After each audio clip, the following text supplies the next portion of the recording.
In his cell, he began to speak with a strange urgency of things few men have seen in a lifetime, and his jailer said that his mind had become uncottered by the acts of blood in which he had participated. One morning he woke to find the judge standing in his cage, hat in hand, smiling down at him. He was dressed in a suit of gray linen, and he wore new polished boots.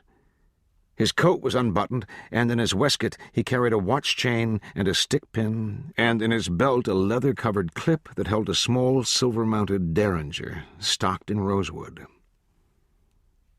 He looked down the hallway of the crude mud building and donned the hat and smiled again at the prisoner. "Well," he said, "how are you?"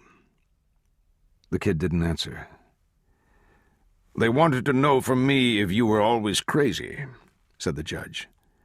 "They said it was the country. The country turned them out." "Where's Tobin?"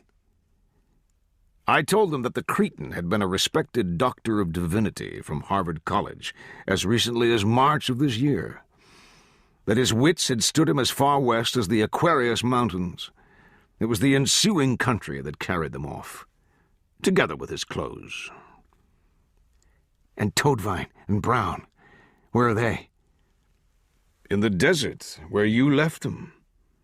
A cruel thing. Your companions in arms." The judge shook his head. "What do they aim to do with me?" "I believe it is their intention to hang you." "What did you tell them?" "Told them the truth, that you were the person responsible. Not that we have all the details, but they understand that it was you and none other who shaped events along such a calamitous course, eventuating in the massacre at the ford by the savages with whom you conspired. Means and ends are of little moment here, idle speculations.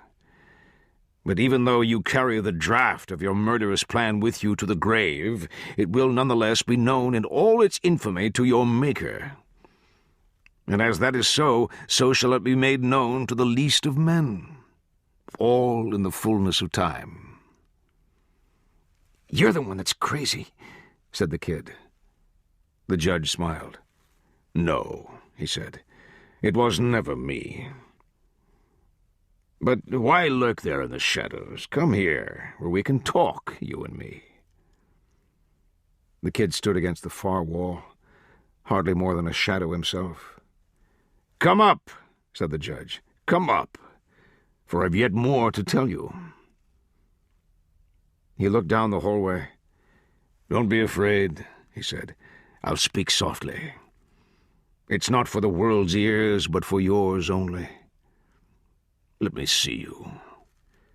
Don't you know that I'd have loved you like a son?" He reached through the bars.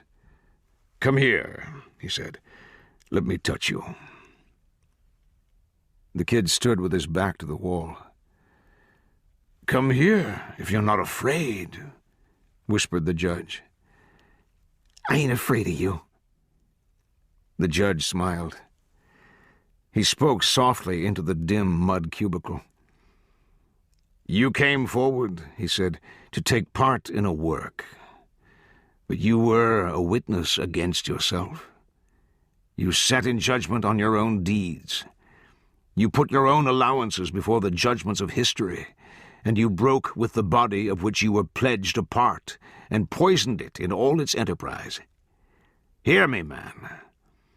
I spoke in the desert for you, and you only, and you turned a deaf ear to me. If war is not holy, man is nothing but anti-clay. Even the Cretan acted in good faith, according to his parts. For it was required of no man to give more than he possessed, nor was any man's share compared to another's. Only each was called upon to empty out his heart into the common, and one did not. Can you tell me who that one was?" "It was you," whispered the kid. "You were the one." The judge watched him through the bars. He shook his head. "What joins men together," he said, is not the sharing of bread, but the sharing of enemies. But if I was your enemy, with whom would you have shared me? With whom? The priest? Where is he now? Look at me. Our animosities were formed and waiting before ever we two met. Yet even so, you could have changed it all. You, said the kid. It was you.